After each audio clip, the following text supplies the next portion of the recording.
Kanang nag-ano sila. Naglalambing. Ayaw niya nagpapakiss eh. Ay, pa-cute. Kagwapo man. Ay, gwapo.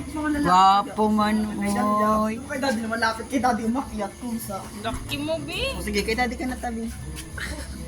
Cute. Oh. Grabe ang mata, uy. Cute. Bigyan mo naman siya. Hindi naman yan. Isa, busy ka kangat-ngat ng ice. Hmm? Opo. Noy, parang sa Baguio. Parang komportable ka na dito, Doy, ha? Ang bebe. Kobe. Parang si Kobe. Ano yun ito nung maliit pa, no? Chin, di ba? Hindi na ano, si ano ba, si JJ? Laki na mo dati. Di pa.